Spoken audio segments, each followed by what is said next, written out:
하나님의 자리에 앉지 말라, 하나님의 자리에 앉지 말라는 제목으로 말씀 나눕니다. 26장부터 쭉 두로에 대한 심판을 말씀해 오고 있습니다.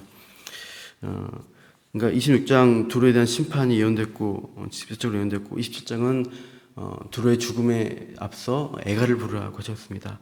28장 와서는 앞부분은 두로 왕에 대한 심판에 대한 예언이 있고요. 또 이어서 두로 왕에 대한 애가가 나옵니다. 비슷한 형식이 또 반복되는 것이죠. 먼저 1에서 10장 보시면 두로 왕에 대한 심판을 직접 예언하시는데, 이 에스겔 선지자의 이 심판에 대한 예언은 항상 앞부분은 고소가 있고 뒤에는 선고의 부분이 있습니다. 그러니까 고소는 죄목을 확증해 주는 내용이 있고요. 그리고 그러니까 유죄 판결 내리게 된 죄의 내용들이 무엇인가를 말씀하시고, 그 죄가 정지되고 나면은 이제 주 여호와가 말씀하신다 하면서 선고하십니다. 죄목에 따른 형벌을 선고한 방식이 이어지게 됩니다. 오늘 본문도 1에서 5절 보시면은 고소의 내용, 6에서 10절은 선고의 내용입니다. 먼저 두로 왕에 대한 고소의 내용, 기소하는 내용은 무엇인가 보면 이 두로 왕의 교만을 말씀하십니다. 2절 중간에 네 마음이 교만하여라고 되어 있습니다. 그리고 5절 마지막에도 보시면 이 고소의 내용 마지막에 내 마음이 교만하였다라고 앞뒤에 교만에 대한 죄들을 지적하시고 있어요. 이 교만이라는 것은 잘난 척하면서 방자기 자신을 뽐내는 것을 말합니다. 성경적으로 신학적으로는 하나님과 동등해지려는 마음 태도를 교만이라고 합니다. 두로 왕이 2절 중간에 보십시오. 이렇게 말하죠. 나는 신이라 내가 하나님의 자리 곧 바다 가운데 앉아있도다, 이렇게 말하고 있죠. 나는 스스로 말하기를 신이다, 하나님이다 라고 여길 정도로 교만합니다. 이제 이 두로가 대륙에 있어서는 제국은 아니지만은 바다에 있어서는 당대 최고의 권력과 부귀를 누린 나라였습니다. 엄청난 배, 선단을 이끌고 값비싼 물품들, 사치품 그런 것들을 무역하면서 큰 매출을 올리는 그런 해양의 대기업과 같은 제국과 같은 도시국가가 두로입니다. 이 바다의 지배자라고 할 수 있는 두로 왕은 그러니까 자신의 세력의 바탕이 되는 그 바다, 그 가운데 앉아 있다라고 말하고 있는 것이죠. 이 표현은 자리에 앉아 있다는 표현은 왕자에 앉는다, 통치권을 행사한다는 뜻입니다. 두로 왕이 이 드넓은 바다에 앉아서 그 왕자에 앉아서 통치권을 행사하는 왕처럼 이 바다에 있어서는 누구보다도 뛰어난 권세를 휘두르는 뛰어난 존재다, 신과 같은 존재다라고 스스로 자부하고 있어요. 그래서 스스로가 신처럼 된 그 자리에 올라간 근거 두 가지가 나오는데요. 3절에 보시면 네가 다니엘보다 지혜로워서 은밀한 것을 깨닫지 못할 것이 없다. 지혜롭다라는 근거를 제시합니다. 당대 지혜 대명사와 같은 다니엘보다 더 지혜롭다. 그래서 그 지혜로움이 어떻게 나타나느냐, 4절 보시면 내 지혜와 총명으로 재물을 얻었으며 금관을 옷간에 저축하였다고 하는 것이죠. 한마디로 이 두로 왕이 가진 지혜는 돈 버는 지혜입니다. 뛰어난 사업가적 수완으로 엄청난 재물을 축적하고 있습니다. 5절 보시면 내 큰 지혜, 내 무역으로 재물을 더하고 그 재물로 말미암아 내 마음이 교만하였다고 합니다. 이 사업수단, 무역하는 것, 이런 사업적 지혜는 금과 은 이런 재물들을 그의 곳간에 쌓아가게 만들었습니다. 동시에 그의 마음에는 그 교만도 쌓여져 갔고 커져간 것입니다. 돈이 많을수록 더 교만해지는 모습으로, 그래서 결국 신처럼 스스로 교만해지는 자리까지 간 것이죠. 하나님과 동등한 위치에 내가 있다라는 그런 죄성이 극대화되고 있는 모습으로 이 두로 왕에 의해서 나타나고 있어요. 그래서 이 모습을 어떻게 비유하냐 보면은 11절 이후에는 이 두로 왕에 대해서 애가를 부르는데 이 에덴 동산에서 있었던 그룹 천사의 모습으로 비유하고 있습니다. 이 그룹 천사라는 존재는 하나님의 보좌에 가장 가까이 있는 섬기는 천사를 그룹 케루빔인데 그 그룹 천사라 합니다. 그래서 13절 보시면은 각종 보석 에덴에 있는데 뭐 온갖 보석이 나오잖아요. 홍보석, 황보석, 금강석 쭉 그런 보석으로 단장한 참 화려하고 아름다운 모습으로 되어 있다는 것. 소고와 비파로 그의 존재가 있게 됨을 어떤 아름답게 맞이하는 모습들 나타납니다. 14절 기름 부음 받고 지키는 그룹이고 하나님의 성산 거룩한 산에 불탄 돌들 사이에 왕래하는, 그래서 하나님의 보좌에 가장 근접하는 그런 존재로 있는 것을 묘사합니다. 그런데 15절 보십시오. 내가 짐을 받은 날로부터 내 모든 길에 완전하게 완벽한 존재로 보여줬는데 12절 뒷부분에 오시면 너는 완전한 도장, 왕의 인장 반지와 같았다는 것이죠. 그리고 지혜가 충족하고 완전히 아름다웠다, 그런 존재로 보여줬는데, 그래서 하나님이, 근데 그게 어떻게 된 거예요? 불의가 드러납니다. 그 마음의 교만, 내가 하나님처럼 되었다는 교만으로 나타나는 것입니다.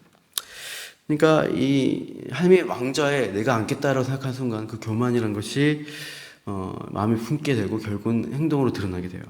그래서 그 범죄가 드러나는 것이죠. 그래서 16절 보면 다시 이제 두루 왕의 상황을 하죠. 무역이 많아지고 강포가 가득하여 범죄하게 되고, 그래서 더러움을, 그 지혜로움이 더럽게 여겨져서 쫓겨나는 모습으로 나타납니다. 17절 말씀 같이 한번 읽겠습니다. 시작. 네가 아름다움으로 마음이 교만하였으며 네가 영화로움으로 내 지혜를 더럽혔으며 내가 너를 땅에 던져 왕들 앞에 두어 그들의 구경거리가 되게 하였도다. 아름다움으로 최상의 아름다움을 갖췄는데 오히려 그것이 마음의 교만으로 나타났다는 것이죠. 지혜가 더러워진 지혜로 나타났다는 것입니다. 그러니까 이 하나님이 없는, 하나님을 의지하지 않는 지혜와 능력, 재물이란 것은 그 마음을 하나님 앞에 더럽게 만들고 교만하게 만드는 것입니다. 물질적인 번영 그리고 그에 따른 어떤 권력과 같은 것들은 교만에 있어서 선행 조건, 전제가 되는 것입니다. 그러니까 교만은 돈과 권력을 계속 가질 수 있다, 가지게 되고 가질 수 있다라고 자부하게 되면은 우리 안에서 발동하게 되는 죄성인 것이죠. 대표적인 거 이 왕들 가운데 이게 많이 나타나는데요. 구약에 보시면은 느부갓네살 왕이 바벨론 제국을 아주 웅장하게 건설하고 엄청난 궁전을 이게 보면서 자기 제국을 높은 데서 보면서 이렇게 말합니다. 다니엘서 4장 30절이요. 제가 읽어드릴게요. 나 왕이 말하여 이르되 이 큰 바벨론은 내가 능력과 권세로 건설하여 나의 조성으로 삼고 이것으로 내 위엄의 영광을 나타낸 것이 아니냐. 이렇게 내가 이렇게 만들었지, 내가 신과 같은 존재라는 그런 표현들을, 나라는 표현들을 하고 있어요. 신학에 보시면은 헤롯 왕이란 야고보를 죽인 헤롯 왕이 있습니다. 그 왕이 두로 시돈 사람들과의 어떤 그들 앞에 연설하게 될 때 화려한, 빛나는 화려한 어떤 옷을 입고 연설을 했어요. 그러니까 백성들 어떻게 반응하는 거 보면 사도행전 12장에 이것은 신의 소리요 사람의 소리가 아니라, 이렇게 왕을 막 아첨하고 왕을 이렇게 높이는 말을 하니까 헤롯이 스스로가 신과 같이 된 것처럼 막 자랑하는 거예요. 사도행전 12장 23절 보면 헤롯이 영광을 하나님께로 돌리지 아니하므로 주의 사자가 곧 친히 벌레에게 먹혀 죽으니라. 이 헤롯 아그리빠인데 이 왕은 즉사하게 됩니다. 그러니까 그 배에 이제 뭐 충이한 게 기생충 같은 건데 그게 배가 급격한 복통을 호소하면서 얼마 안 돼서 죽게 됩니다. 그래서 뭐 내장 가운데 이제 뭐 기생충 같은 게 이렇게 그 몸을 먹었다는 것이죠. 죽음으로 끝이 나는 것이죠. 그러니까 자기 능력과 성취에 자만하게 되면은, 교만한 마음 품으면은 하나님과 같은 자리에 올라가면서 결국 하나님의 왕이 찬탈자 같은 반역자의 자리에 극명하게 올라가게 됩니다.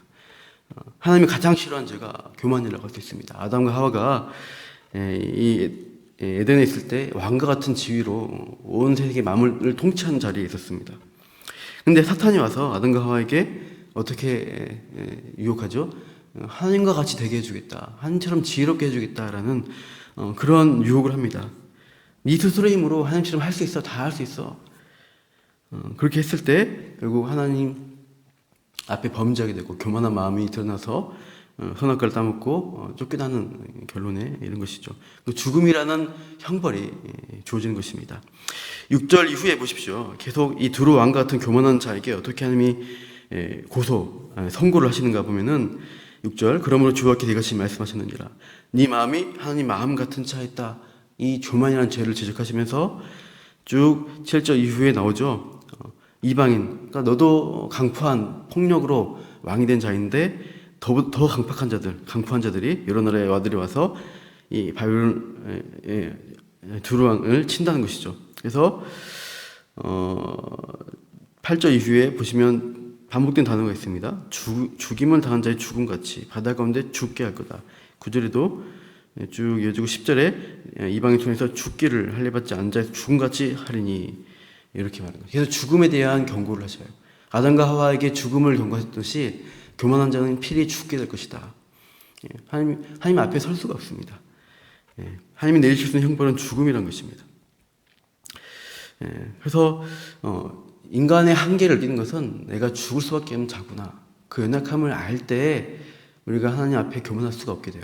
나는 죽지 않을 거야, 신 것 같아 라고 영원할 거야 라고 하는 순간 우리는 하나님처럼 교만해지고 실제로는 결과적으로 죽음을 맞이하게 되는 거예요. 그는 하나님 앞에 죽음을 두려워하고 난 연약한 자입니다. 한낱 인간이고 내 힘으로 이룬 것이라 하지만 하나님이 거두가시면 아무것도 없습니다. 저는 무죽한 자입니다 라고 엎드리면 겸손해지는 거예요. 우리가 참 내 능력으로 다 잘 되고 실제로 그렇게 되길 바라고 그렇게 된다면 사탄의 유혹과 같은 것입니다. 하나님은 인간의 교만을 막으시기 위해서 때로는 방향을 트시고 성도의 삶 가운데 고난을 주시고 연단하게 하십니다. 아브라함과 욥과 모세, 다윗을 보십시오. 다 하나님이 그들의 삶 가운데 그냥 잘 되게 하지 않고 개입하셔서 때로는 어려운 가운데 두세요. 그러니까 나중에 잘 되어도 교만하지 않는 것입니다. 그 고난 가운데서도 하나님이 왕권을 인정하고 순종의 자리에 나아가는 하나님의 사람으로 나아가는 것이죠. 그래서 우리가 오늘도 살아갈 때 내가 하는 일들이 잘 되기만 바라는 것이 아니라 그 가운데 하나님의 영광을, 하나님의 왕권을 인정한 자로 겸손히 엎드리면서 나아가는 그런 순종의 삶을 오늘도 살아가길 바라요. 그것이 생명의 길이고 사는 방법입니다.